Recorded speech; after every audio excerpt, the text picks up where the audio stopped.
Great. I think we'll start and get going. And so I'm Alan Gray. I'm the director of the Irish Association of Youth Orchestras here in Cork.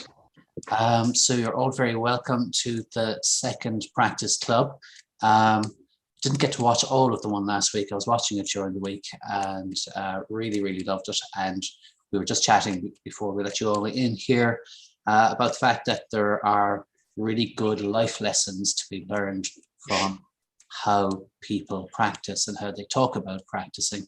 And I'm really looking forward to today's session as well, because actually it's really relevant to my life. I currently don't play an instrument. I used to be a guitar player, and I think at some stage in the future I may take up the cello and try and get myself in the back desk of an orchestra. So this practice club is happening for 10 weeks throughout the summer, and it's available online, then the videos for 2 weeks, so you can kind of watch back, and we'll be keeping all the main presentations as well and putting them into a practice hub later on. So really welcome, and hello Bill, it's lovely to see you back. As I said, I loved your presentations last week. They're like really good stuff for my life. And I will hand you over to Lisa now, who will give you the practicalities and will introduce Virginia, today's presenter. Great, thank you. Hey everyone, delighted to see you guys. Welcome to anyone new. A couple of housekeeping things. It's lovely if we have our cameras on, because then we can see each other as we're all practicing and working along together. If you're not talking, please keep your mute on, and then later on, if you want to ask questions, unmute yourself. Virginia will have time to ask questions later on. The session will be streamed, well, it's being streamed to YouTube, and Virginia will be on speaker view. So we'll only see Virginia on YouTube, except when we go off to practice, and then it'll be gallery view. So if you don't want to be seen on YouTube, then please turn your camera off for when we're all practicing. And yeah, have your instruments ready. And I'd love to introduce you Virginia, who is an incredible musician, teacher, and psychologist. And today she's talking about something that is very much relevant to me. I know it's relevant to a lot of people, and I'm myself personally very excited about today. So thank you so much, Virginia, for coming today to Practice Club. Thanks so much, Lisa, and good morning, everybody. I'm recognizing some faces because I sneaked in last week just to have a little preview to see what it was all about. And I was at Bill's workshop, which I thought was fantastic, his practice club, which was brilliant. And I could see you all got so much from that, and I'm sure you did, putting things into practice during the week. So what I'd like for this practice club is that it's informative, that I want you to hopefully get a lot from it, but also I want you to ask me questions, and it's very informal, as we saw last week. So do ask questions. Don't be afraid to maybe, come off mute and ask me a question if there's something that's very, very relevant for you. And there will be time for questions at the end. But if there's something and you think, I just want to ask her now, that's fine. Do that, because you never know, we go off then and we'll be talking on lots of different things. So just in case you forget anything, make a note or just ask me. So it will be very, very informative. So as Lisa said, I'm a classical singer. I teach singing at the Royal Irish Academy of Music, and I also put together the performance psychology module, and I lecture in performance psychology in the Royal Irish Academy of Music, and I teach in Maynooth University as well. So I can tell you that I'm just wondering, first of all, when you saw the heading for today's practice session, the inner critic and how it can affect your practicing, did you think, what the heck is that about? I don't know, what inner critic, what does she mean? What does it mean? Or did you go, oh yeah, I know that person very well. And I can tell you now, having traveled all over the world singing, every time I packed my suitcase, my inner critic was in there. No matter how hard I tried to take it out, leave it at home, always came with me. So, you know, we all have it. And, you know, there's lots of different ways of dealing with it. So, you know, don't be afraid to say I have. Don't be afraid to say, no, I don't have. That's fantastic. If you don't, let us know if you don't. So I'm just wondering, what did it mean? Can somebody just maybe say to me, what did it mean? What does it mean for you? And what does it, when you read that, you know, what does that mean? Anybody got anything that they could say? Quiva Massey has her hand up. Yeah, Quiva, where is she? I think you're off camera, are you, Quiva? I've just asked her to unmute. I'm not sure, but Alan, oh, here we are. Hi, Quiva, how are you? Good. Sorry, about that. Well, basically, for the inner critic, I think it could be like someone, like a little voice in your head that's telling you that, you know, maybe you're not doing something up to your full potential or something like that. Absolutely right, Quiva. Absolutely right.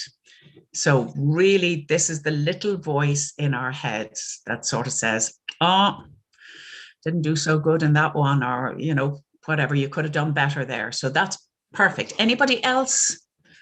What did you think when you saw that heading? Anyone else like to jump in here and say what they felt, or if they know their inner critic? What, you know, have you met your inner critic?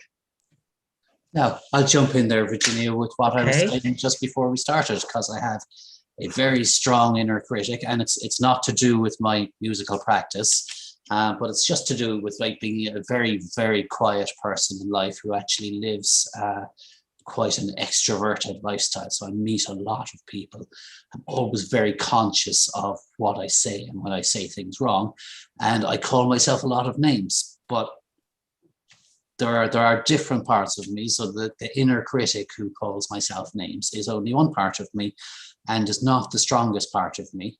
And I give the inner critic its time, and then I say, right, well, that's what that part of me has to say, but there are lots of other parts of me which have completely different things to say.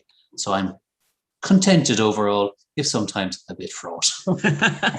That's brilliant, Alan. Absolutely. It's the little voice inside our heads that tells us different things about ourselves. And it can be a very happy, loving voice, or it can be a negative voice that goes, you know, you're not good enough, not smart enough, not talented enough. And I'm going to just try, and please bear with me here. I just want to share the screen. I just want to show you, if I can, what the inner critic might look like if you had, there we go. There's us, poor little people doing our best. And there's this big, nasty inner critic. Okay. So he's not very nice. So, you know, you can feel it's kind of like having a radio in the background and it's chattering away. And you've got but you know, if you're listening to something on the radio and you don't like it, you can change over. You can go to RT1, go to RT2, whatever, FM2, spin, whatever it is, whatever you want to listen to. Lyric, of course, should mention Lyric. So you can change it, but sometimes we don't know how to change that channel, and that's hard. So, you know, and sometimes the inner critic can make us, you know, drive us on to do better, practice harder, perform better. It can do all those things, the inner critic and that little voice. But when we start to be really hard on ourselves, then it slows us down and it takes our energy away. So that can be really, really hard. So I'd like to ask you, can you tell me, now Quiva and both Alan and Quiva sort of told us very, very definitely what their inner critic was like. So can somebody else give me, what does your inner critic say to you? Have you experienced this little voice on your shoulder? So do you want to introduce your inner critic? Somebody introduce their inner critic to us and just tell us about a little bit, just a couple of words about your inner critic. Can somebody do that? If you're all so familiar. Okay, there's Oliver. I just saw your hand up there, Oliver, but you're on mute. Yeah, there you go. No. Yeah. Yeah. played the guitar many years ago, and the inner critic came out and said, "You're not good enough." And so the guitar under the bed for 6 months. So it can work the opposite way as well. Yeah, absolutely. Absolutely. Thank you. Thank you. Anybody? Yeah, Lisa? Well, I've got a few different voices in my head, but one of them loves to compare me to other people and loves to try and think of how other people see me in this kind of weird mind game kind of thing where I can read other people's thoughts. And this is happening while I'm trying to play stuff that's quite complicated. So I could be really doing without all of that kind of malarkey going on in my brain. Okay. And you know something? When we think other people think something about us, that person doesn't like me, that person thinks I'm a terrible player, that person said, I know I'm playing away here, but actually my teacher's thinking I'm terrible. That's what you're thinking. It's not what the other person is thinking. That's what your inner critic is saying. So you got to just say, oh, hang on. Let's take a step back here. So what I'd like everybody to do is play your inner critic. Okay. So the nasty voice, the critical voice, if you have a pen and paper, you could draw your inner critic. But if not, like if I was going to sing my inner critic, the nasty one would be, ah! And the nice one would be, so can you hear the difference between those two sounds, the sound and the sound? So what I'd like you to do is actually just play that. Take your instrument, play your nasty one and play your nice one. Okay, just give it a go. So when your inner critic is being nasty, how does it sound? Play me something nasty.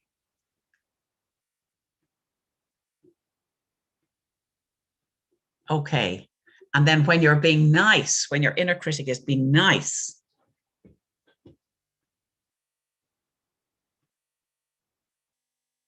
okay. So tell me, which is nicer? Which is nicer to listen to? Who's going to tell me which one is nice?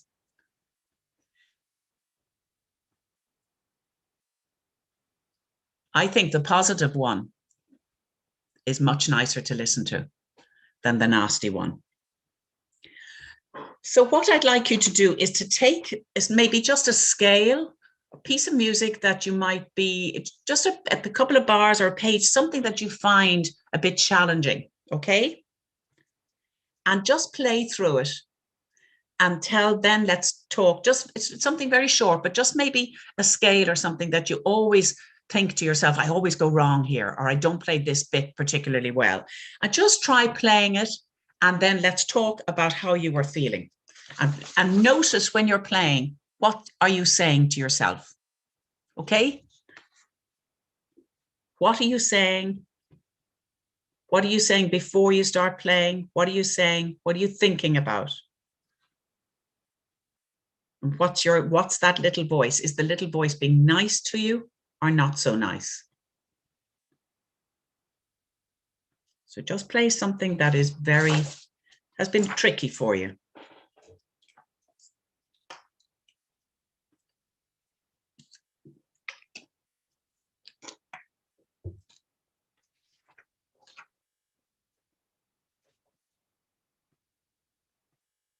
What's happening in your head?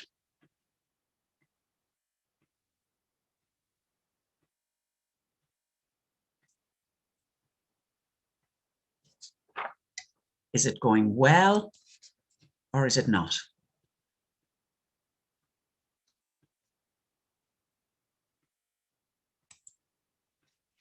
Okay, let's put down the instruments, and can you tell me, was your not very nice critic there, or was the really nice part there? And I see Quiva's got her hand up again. That's great. What do you want to say, Quiva?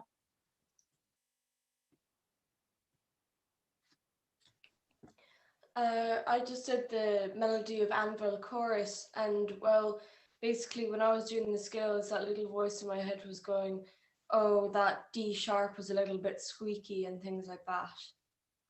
Okay. And was there any nice voice that said, but actually the rest of it was really lovely? Or actually, There's like was there?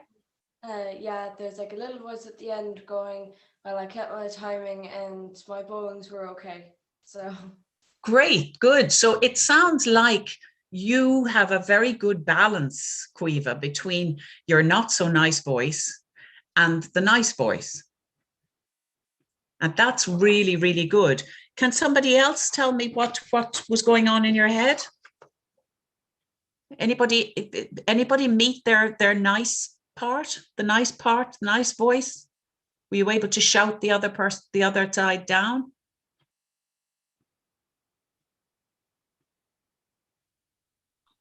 Lisa? I went for a scale that, unless I've been practicing it loads, it's always going to go wrong. So I thought that I'd have a nice challenge. I had like nice and nasty, but the nasty ended up weighing out the nice by the end of it. And I was like, oh God, I can't. Okay. Like, I actually felt exhausted. But the nice was grand because I was like, oh, that's not too bad. And then it went into, oh, Jesus, fine. When you just, you know, so anyway, I had a bit of both, but it did get a bit exhausting after a while. And Lisa, would the nice have come into it normally, or would it have been always, or was it just because I was saying, what about the nice? Was the nice voice there? Did that remind you to hear the nice voice? I'll be honest with you, I was actually going more the opposite way because I'm usually trying to encourage my nice voice way more. I'm trying to be, like, I've worked on this myself quite a bit. I've tried to be my best friend when I'm practicing. So it was a little bit harsher than it would normally have been, I would say, for me. Okay, okay, okay, thanks. Oliver.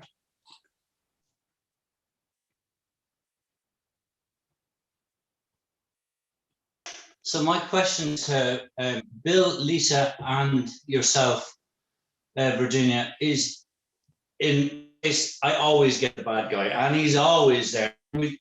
Just as you did pick them, Little Red Riding Hood, that wolf is always up there, and he's saying, no, no, no. Yeah. So is there a situation like if you're performing together as a group, as a unit, when you're singing with an orchestra, that voice completely fades and goes away? Is that what happens to you? And in practice time, that wolf is there? It depends really, Oliver. For me anyway, personally, when I'm working with an orchestra or I'm working in an opera, it's easier when you're in an opera, because when you're in an opera, you're wearing a costume and you're wearing the makeup and you're another character. So you're not yourself. So you get caught up in very much in the story and you're acting with other people. So it's easier to forget who you are and you think about the character that you're playing. Whereas in with the orchestra or in an oratorio or in a recital or something, it's all the time there, but it's how we manage it is the important thing. It will be there very much in the practice and all that, but if we can manage it, it's controlling it and getting a balance. And that's really the important thing. And it does come in when we're playing, say, with others in an orchestra or in a concert, but we will be able to control it. If we've controlled it in our practice and we get a balance, we'll be able to control it in the concert. So we'll be able to do that when we're playing, but it just doesn't necessarily go away just because you're playing with other people, if that answers your question. What I was going to say, exactly what Virginia said. For me, it doesn't go away, but it's more like if you're having a discussion with someone and they may disagree with you or you may disagree with them, but you're trying to find that ground that you can both agree on and then go forward. That's generally what I'm trying to do in my practice. And then when I'm playing with other people, I guess I'm so distracted quite often by what I'm trying to do with the other people, and also I'm very lucky that I generally play with lovely people, so the energy is great and all of that kind of stuff. But yeah, it's like this. My mind is very rarely totally quiet, but it's great if my inner critic can help me rather than hinder me, I find. Yeah. And sometimes we can talk about making friends with our inner critic. So give your inner critic a name. You know, give your inner critic a name, the critical critter they call it, but give it a name and make friends with it, and say, like Alan was talking earlier, he was listening to the voice that was saying all these not so nice things. And then he was able to do, okay, now that's enough. You've had your time. You know, it's like when you meet somebody that you haven't met for ages, a friend, a pal, and you both want to talk all the time about what's happening for you. I have a very good friend that I don't see her very often. So what we do is, okay, you have the first 15 minutes to talk about yourself. And then it's my turn. So if you want to give your inner critic, the critical voice, a little bit of time, then you say, okay, but the other side of that is the nice part. So every coin has two sides. So the critical voice has the balance it out with the nice voice. This didn't work, but that worked. This was good. Okay, I need to do a bit more work on that. So it's really, that's really important, is getting the balance. So you're going to be your own superhero. Okay, you're going to be the superhero. You're going to be in control. You're commanding the nasty voice, and you're going to say, okay, I can hear some things of you, and then I'm going to get the nice voice. So when all of you say, I can't do something, that's only a thought. It doesn't mean you can't do it. So you say to yourself, okay, I'm thinking I can't do it, but it's not necessarily true that you can't do it. It's what you're thinking, but it's not necessarily true. And if somebody says to you, you can't do something, it's, you're not able to, or you're not good enough or something. That's doesn't necessarily, or your inner critic says that to you, it doesn't mean that that's valid. Doesn't mean that that's true. And we always believe the voice that says we can't do. Okay, but that doesn't mean that we are not able to do these things. We are able to do things. Absolutely, we are. And if we tell ourselves, yeah, today I'm going to go in and I'm going to do this, and I'm going to practice this, and I'm going to really try. And you don't have to practice for hours and hours and hours. Quality practice, short amount of time, but really good quality. And we're going to take about a half an hour now to do some practice, 20 minutes to do some practice. So think of a name for your critic, for your inner critic. And then what I'd like you to do is, I want you to take the name. I want you to be your own best friend. So I'm going to put up some, what I call, they're affirmations, but they're really nice things to be able to say. And I want you all actually to go off mute and say them. Okay, so let me just see if I can get these up. Okay, so we have, you see, we've got this little guy. Let me share him. So can you go off mute, everybody, and shout, I am strong, confident, and bright. Okay, everybody shout it at me. I am strong, confident, and bright. Okay, I think I want to hear more voices, because I think there are 30 people on this. Okay, so we're going to go 1, 2, 3. I am strong, confident, and bright. And bright. Great. Can we try it one more time? 1, 2, 3. I am strong, confident, and bright. Okay, great. Brilliant. Now, this is what we need you to be doing all the time. Before you go into your practice, you're going to say these things.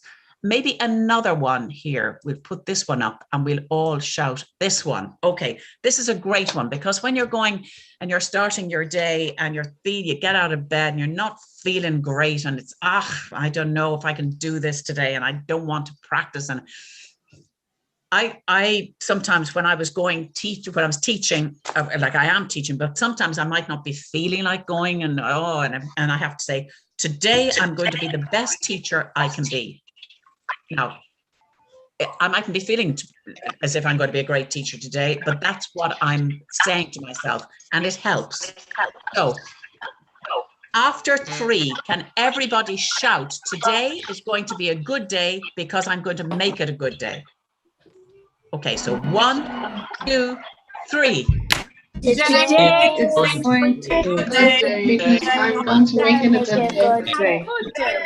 To make it a good day. Brilliant, lovely. That's really strong. Let's do it one more time, even louder. Okay, so 1, 2, 3. Today is going to be a good day because I'm going to make it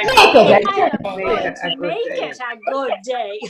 Brilliant. That is fantastic. So the more you do that, today is going to be a good day because I'm going to make it a good day. Today is going to be a good practice day because I'm going to make it a good practice day. Okay, I have one more here if I can find it. That's today's going. Oh yeah, there's another one. Let me just see.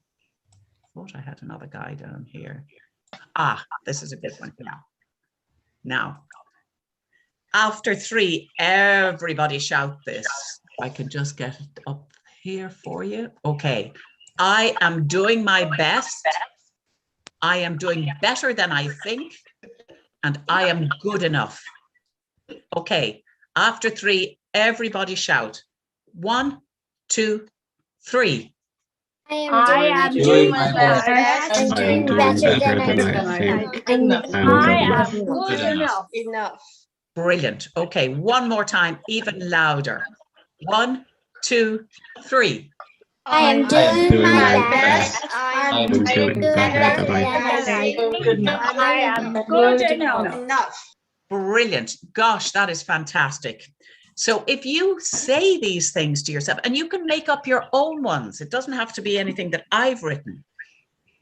If you say these things to yourself, you are actually tricking your mind into thinking that you're feeling better than maybe you are. And by the time you're finished practicing, and by the time you're finished saying these things, you will feel better. So you're going to I'm going to ask you to make friends with your inner critic, give it a name, be best friends with yourself, challenge your inner critic. You're saying I'm no good. Actually, that's not true because I did this and I did that and I did this. List all the good things. So, you can tell your inner critter, get out. I've listened to you now. You've had enough time. If you need some backup if you're feeling kind of down, if you need some backup, go to the people like your teacher, your parents, whoever, who will help you and get positive moments in your practice. So lots of things to sort of help you. So I'm going to just ask you one more thing and then we're going to do some practice. What is the opposite to self-criticism, to beating yourself up? What's the opposite to that? Self-love. Yes, absolutely. Lovely. That is brilliant. So how do you show yourself love? Quiva. Like just complimenting yourself and being proud of what you do. Yeah. And acknowledging all the good things that you do. It's good to say, I have to do this work and I have to do that work, but I've done this and I've done that. And I always say, I remember somebody said to me a long time ago, don't look up the ladder to see how far you have to go. Look down the ladder behind you and see how far you've come. Because sometimes we think it's just one big uphill struggle. It's not. All of you have done amazing work to get to where you are. So you have to really, really believe that. So what I'd like you to do now is we'll take about 20 minutes. It's 12:05 now. So Lisa, you can sort of keep us on track time-wise. So if we do 20 minutes practice, take a piece and think about, before you go into your practice, think about how you're going to approach this. Just take a second, think about it. Just sit for a second and think, okay, I'm going to really feel, I'm going to work hard in this 20 minutes, and I'm going to do some good work. And if my critic comes in, I'm just going to say, listen, go outside the door. And physically put him outside the door. I was working with somebody recently who was going into an exam and was very, very anxious about a particular examiner. So we put the examiner in the bag and we left the examiner outside the door. And even though the examiner was going to be in the room, to that person, who felt, and it probably wasn't necessarily true at all, it was what this student was thinking. But actually, what we did was put those thoughts about that person outside. And the exam went really well. Even though the examiner, who the person was slightly afraid of, was in the room, but it all was fine. So what I'd like you to do is just take a second. How am I going to approach this practice, this particular piece or this particular section that I'm going to work on for the next 20 minutes? I'm really going to do some good quality practice. So tell yourself that.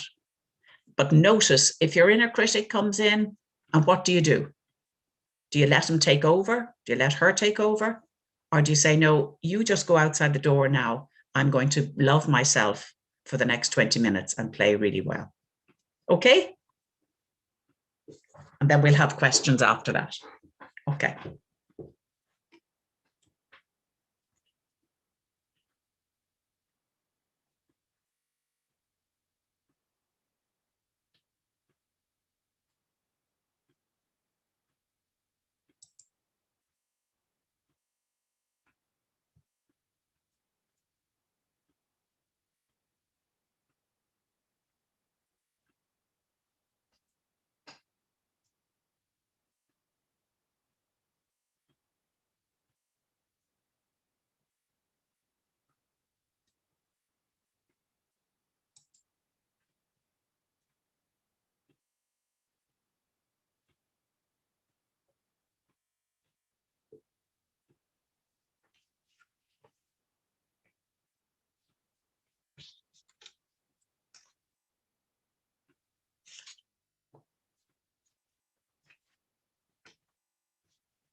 Okay, so that looked like some amazing practicing going on there. Brilliant. Okay, I think everybody's nearly finished. Yeah, everybody okay? Okay, can I just, before we open up for questions, can I just ask, what you were feeling around doing that practice? Did you have any little negative voice, or were you able to think positively and do some really good positive practice? What do you think? Anybody like to say anything about that? We have Quiva. Quiva, and then we have Aoife as well. Yeah. Quiva. So basically what I did in my practice is that I went back to some really early pieces that I did, like for like a couple of Christmases ago, and the little voice in the back of my head was going, wow, it's kind of you were younger and you could play it very well, but now you're older and you can't, so, and stuff like that. But after a while I kind of got it, and I went back to the pieces that I'm doing now, and it was once that little voice had kind of quietened down, it was a really fun practice. Really good, brilliant. So I kind of get a sense, Quiva, that you recognized that voice who isn't very helpful. Yeah. And you were able to kind of deal with it. So good for you. That's brilliant. Thank you. Aoife, you had your hand up there. Hi, Virginia. Yeah. Hi. I actually felt really free. Good. Why do you think that was? I just laughed any time that I made a mistake in inverted commas. I just went, oh well. And then I played through the piece and I realized where the tricky spots were. And I just went back and kind of hammered those out, and I just ignored. But any time I went wrong, I was like, oh, here, whatever. And just kept trying, then move on, go back to something else. And I just actually loved it. And I felt my breathing was just opening up as well, which is quite lovely. Yeah, that is brilliant, because when that old negative voice comes in, we sometimes forget to breathe. Yeah. And we're holding on and we're tense. And then, of course, the more we hold on and more tense we become, the less well we are able to play. Certainly with singers, we get totally caught up in our throats, and our throats get really tight and we just can't get the sound out. And it's really, really difficult. So that's fantastic, Aoife. Thanks for sharing that. Oliver. Yeah, same as Aoife. I took the Swan, because there's, the first passage, you're going up, and the second one always catches me out. And it's just at the beginning I said, I can't even get that note. I can't even get that note. And what's that sharp? What's that flat? With the help of the tuner, I was saying, yeah, okay, thanks very much, Chris. I this, and as we're progressing through the session, it was getting better and more free-flowing, so more enjoyable. Oh, yeah, that is fabulous, because let's face it, I have to say we have to own our talent. We're all very talented at what we do, and it would be such a shame if it became a big problem. When it's saying that, when Oliver said and Aoife said that they enjoyed it, and Quiva that they were enjoying it, that is fantastic. Anybody else like to say, maybe one of our younger people, anybody like to say anything there? I'd love to hear maybe from maybe somebody that's in the younger bracket. I might ask Dermot.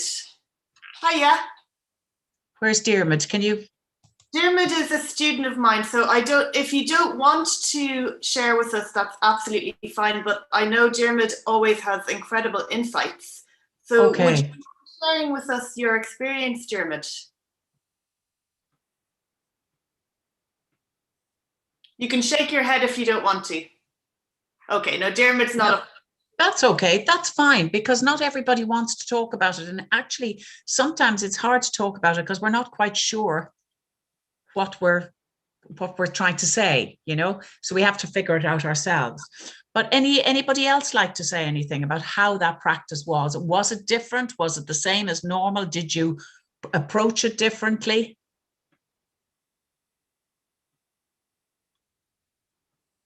William? That's why I'm calling you William, Dad. Oh, Bill. I'll just quickly. I don't have an inner critic. I was very lucky to have two very supportive teachers. They were great teachers. I keep thinking of a teacher's voice in my head. But now and again, what I always have to guard against myself is what I call trying to pack too much into a practice session. It's completely negative for me. I mean, when I was principal food and orchestra and also part-time at the academy, running a shop with the music business as well, to try to pack in an awful lot into a half an hour is a bad idea. Mhm. But I mean, also sometimes what distracts my inner critic, and it might horrify you, is I stick on the television and watch sports silently. Right. Oh yeah, you were saying that last week that you practiced with the TV on, and yeah, that's fantastic. That's how I used to learn a lot of contemporary music, because if you can hold your line while the TV is blaring or something else is going on, then you know the piece. But yeah, I mean, absolutely right, Bill, because for teachers, for all the teachers out there, it is so important, because these are young musicians and we can leave a lasting impression on them.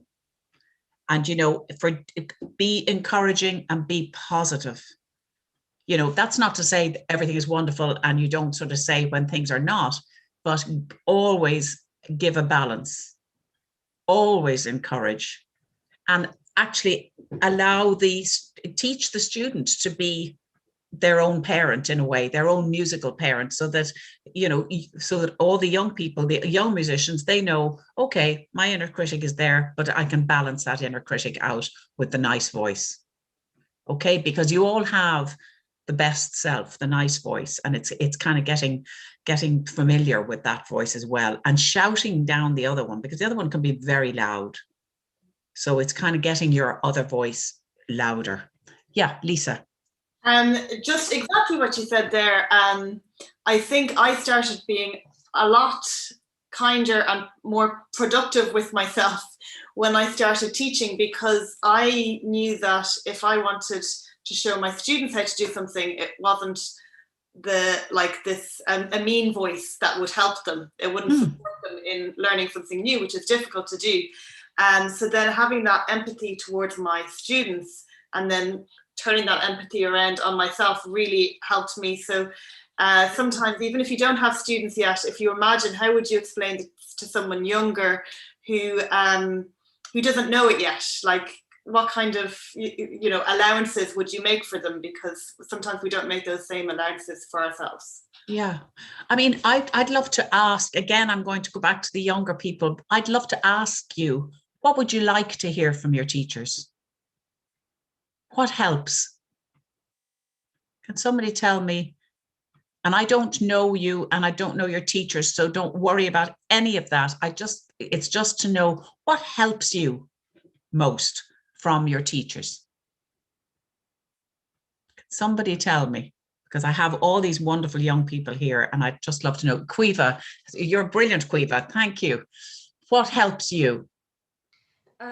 Well, my teacher kind of had to, I love when teachers are more down to earth and with you, instead of having just that kind of teacher-student relationship. It's more like a helpful friend, instead of just being kind of the teacher and the student. It's much more helpful when you can have a bit of a laugh and things like that. Yeah, so you can relax, and then when you have fun, it's great, because then you play better when you're relaxed. I know, because I've had both the scary teacher and the very fun teacher. And the scary teacher, I remember I used to go, it was not in this country, but I used to go to his house sometimes. And it was a big house with two big rooms, sort of adjoining rooms, like open, big open, with doors that fold back in the middle. And there was a big couch down one end, and there was the grand piano up the other end. And he was sitting at the grand piano and playing, and with a very stern face. And there'd be somebody else in front of you, and might come early, or he might be running over time. So he would be, you'd wait. But you'd be sitting in on somebody else's lesson, the end of somebody's lesson, and they'd be getting hell. And you knew, they might even be crying sometimes. Now, not always, but sometimes. And you knew if you weren't sure of your music or something, you knew you were for it. So by the time you stood up to sing, for me, my throat used to be literally contracted because I couldn't, I thought, oh God, I'm going to get murdered. No, I didn't, but, you know, I'm not literally murdered, obviously, but just, you know, get given out to. So it's really important. Then another teacher I had, you know, I might start singing. He'd go, oh no, I don't think we like this sound. So of course we'd all fall around laughing. And then you would do it, I would do it properly. Or I would do it, I'd be relaxed. So it's really important for teachers to do that. And Quiva, you're absolutely right. When it's fun, it's supposed to be fun. You know, you're supposed to love it. You're talented at it. You're good at it. You're doing it because you love it. It's supposed to be fun. I'm wondering if anybody has ever heard of visualization. Do you know what I mean when I talk about visualization? Yeah. And I was just reading here, Simon Fisher, violinist, and Joshua Bell, they both do a lot of visualization before they practice. You know, so visualization would be sitting quietly somewhere with, and I do a lot of it with my students in the academy, that, you know, we sit quietly and you visualize every moment of the piece, every note, and you go right through it. And if you have a concert, you visualize getting to the concert and then setting up your instrument and playing, going through every single note and then putting your instrument away at the end and leaving. So you visualize the whole thing being really positive. And that helps so much with actually when you come out to do it. So if you visualized your practice, if you took a minute or so to visualize your practice and how it's going to be today, and then you go in and do it and see, does that work? That's just, you know, we all need, as performers, we need a toolkit. So that's in your box of tools, actually doing some visualization. So just thinking through it all beforehand. And sometimes you can practice without actually picking up your instrument at all. You can be thinking of it all in your head. And the other thing that when Aoife was talking about breathing, that she was able to breathe, really important. It's the thing we do. If we don't do it, if we're not breathing, we're gone. But a lot of us, a lot of singers, and I used to do it myself a lot, I'd take a breath, I'd hold, and then I'd sing. So I wouldn't be breathing from a free place. So breathing is really important. So I just want to give you a very tiny exercise, and then we'll have more questions, obviously. I'd just like you to all to just close your eyes for a second, if you're happy to do that. If not, just focus gently on something. Take a breath in over 4. So you're counting it in your head, okay? So you're taking a breath in over 4. Just hold it for a second and then breathe out. So through your mouth over 6. So you're breathing in through your nose over 4, okay? And then out through your mouth over 6. So I'll count it. So, and in through your nose over 4. 1, 2, 3, 4. Hold for a second. Out through your mouth. 1, 2, 3, 4, 5, 6. And again, in through your nose. 1, 2, 3, 4. Hold. Out through your mouth. 1, 2, 3, 4, 5, 6. Okay, open your eyes. That actually, if you're feeling anxious, that actually is an exercise that can break that kind of cycle in your brain, the anxiety cycle in your brain, and can actually just change it a little bit. So it changes that rhythm in your brain. So that helps with anxiety. So always remember to breathe. So any other questions? Lisa, yeah. With the visualization, would it be possible to do even a tiny mini one now so we can understand how we get to do it? Okay, yeah, sure, of course, absolutely. So why don't you just, what I'd like you to do is if you can close your eyes, if you don't feel comfortable doing that, just focus on something very gently, you know, in front of you. Don't worry about closing your eyes if you feel better not to.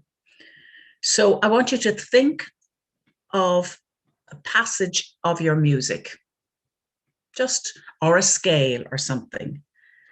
And think of something that can give you a problem when you're practicing. And just sit with that for a second. And imagine yourself taking your instrument out or sitting down at the piano, whatever your instrument is, and visualize yourself, just see yourself playing every note really well. Okay? See the music on the stand or on the piano.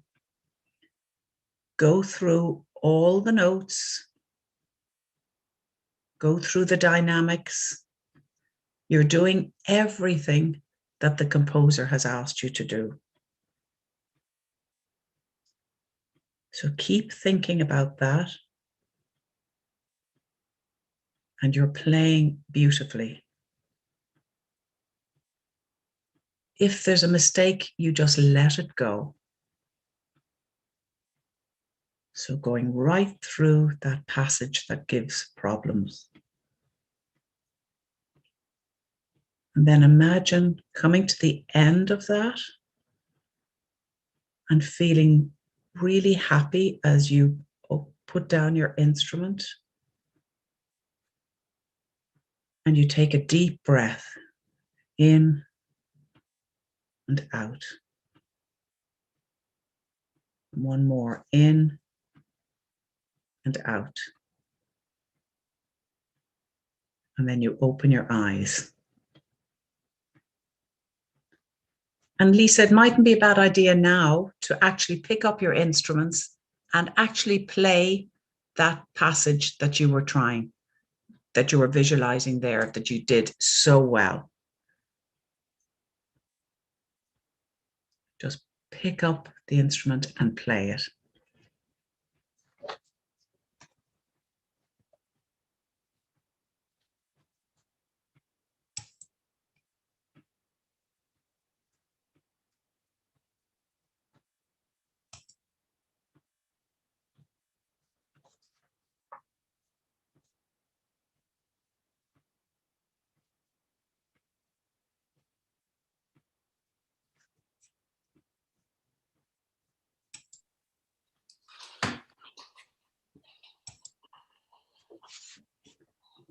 Okay, how was that?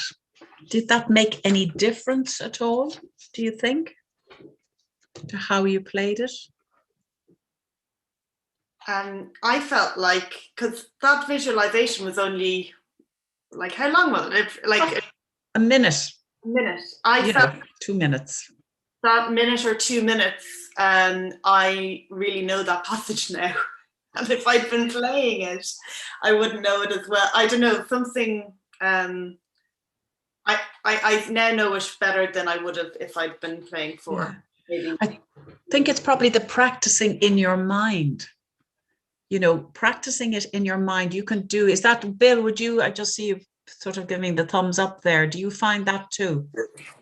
My screen just fell. Yeah, I do a lot of practicing in my mind. In fact, a lot of my youngest, well, a lot of my students, but younger ones particularly, get a lot of expression without the instrument. Right. A huge difference, just as you did, spend a minute visualizing a phrase and then go back and playing it. We don't have the hindrance of this instrument in front of us. We're lucky that it goes to the side, but we don't have this instrument blocking us. Yeah, I find it hugely beneficial. I wish I'd done it 500 years ago when I started playing, but yeah, better than never. Absolutely. Yeah, absolutely. So I think it does. And, you know, the other thing that a visualization does, it helps to ground you because, you know, maybe sometimes you might run in from, I don't know, you might have been out playing football or out doing something and you're going to do your practice and you just race in and you pick up the instrument and you start playing. So you're not really thinking about preparing for your practice. And then you're staying at it for ages, much longer than you thought because it's not going well. And then the inner critic is coming in and giving out to you and telling you you're hopeless and all these things.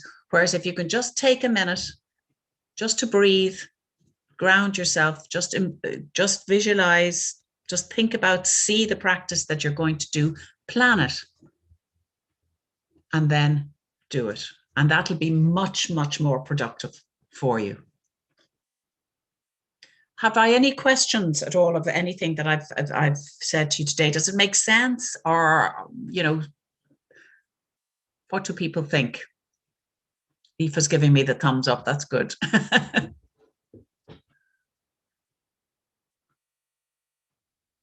Anybody got anything they'd like to ask? Could I ask a question? Mm-hmm. Would you talk to us about the way we sometimes this business of nerves, playing with nerves, without nerves, and people get overly nervous, or this question of perhaps turning nervous energy into excitement to help a performance? Could you talk about that a bit? Yeah, sure. Again, that is the sort of inner critic coming in, making us nervous as opposed to making us excited. And if I would say, and I'd say, Bill, you and Lisa, and all the teachers here would agree, preparation is everything.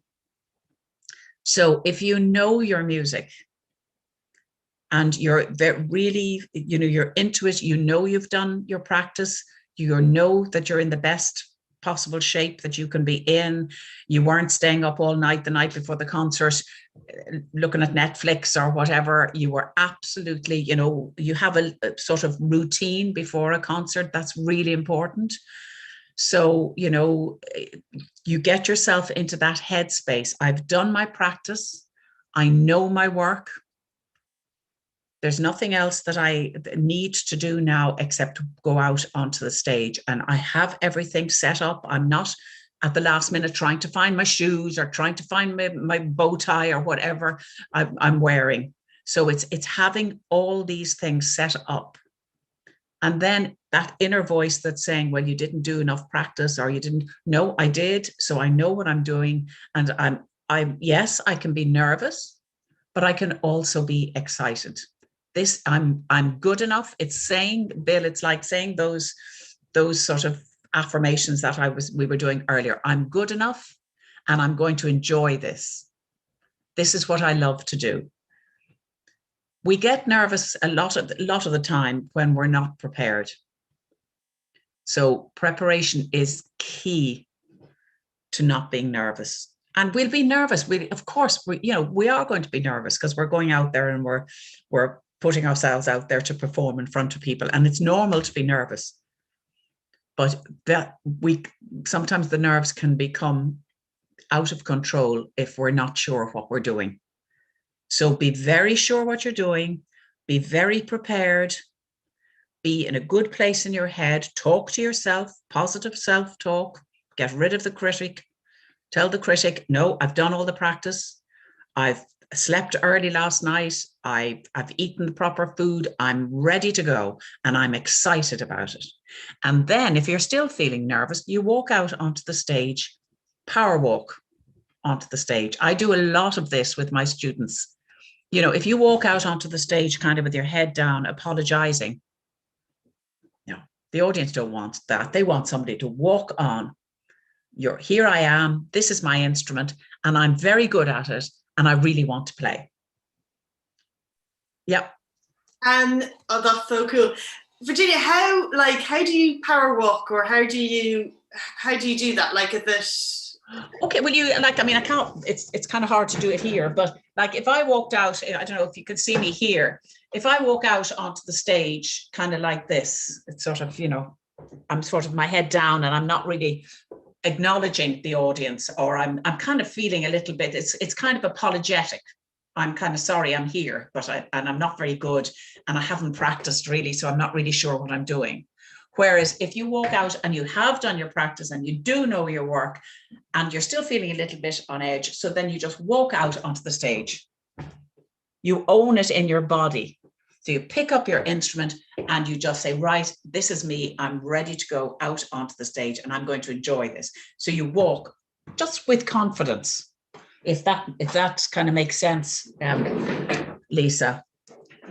Because we do a lot of that in the academy, power walking in and out of the room. Now, it's been very hard, obviously, on Zoom the past year, but when I get my students back in to the psychology class again, they'll be outside the door, walking in, announcing their program, walking back out again, taking their bow, acknowledging their accompanist, all those things.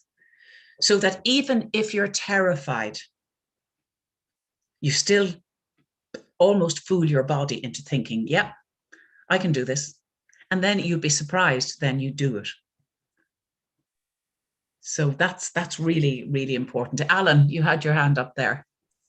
Yes, I kind of have a question. So there's this thing called flow, you know, and when I experience it, I'm only doing the thing that I'm doing, and I'm not commenting on what I'm doing. It's like, rather than the two or many people I usually am when I have comments going on, it's like I'm just one person. And it's like, is there, and also my musicianship skills, I always had difficulty through college.